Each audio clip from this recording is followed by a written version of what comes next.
talking about are social services working hand in hand with lawyers and barristers and the courts, fabricating evidence, committing perjury in court, falsifying court records, intimidation by the police in order to take people's children away from them. But why would they want to do this? And is, you know, I'm very... Three reasons. We believe three main reasons. Okay. One is to break up families.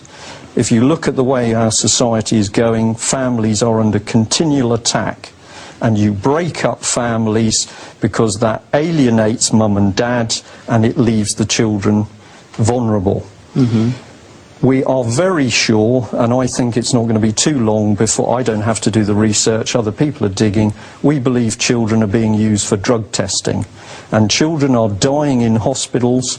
There is never any proper pathology done on what caused the death, no proper analysis.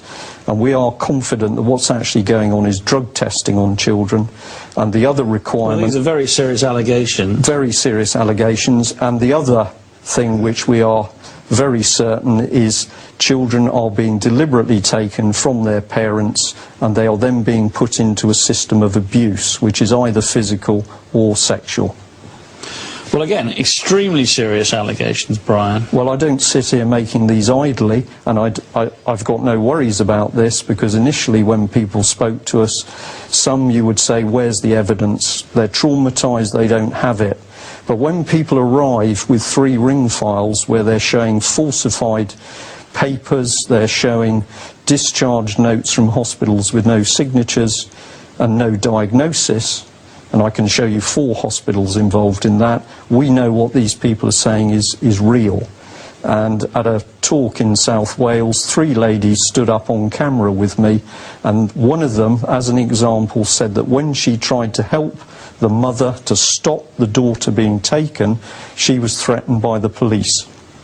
Well, okay, but that's an individual case, and you weren't there, were you? So no, but what I'm saying is that people are prepared to stand up and tell their story. And why you are not hearing about it, or we're not hearing about it, is because the family courts are closed. Now, we've had a change to that, in that it's recently been stated the results of the court hearings will be made known, but that is a smokescreen, because the damage is being done inside the courts. And they're meeting in secret, aren't they? They're meeting in secret. Just suppose that the judge running a secret family court was himself a child abuser. Just suppose that was true. You'd have a very dangerous situation. And I'm going to say the evidence coming in across the country is this is what is happening. Well, I mean, that is probably the most shocking revelation that we've had on this show. If you would like to run another programme and you would like people with the evidence and the experience, we will bring them to you.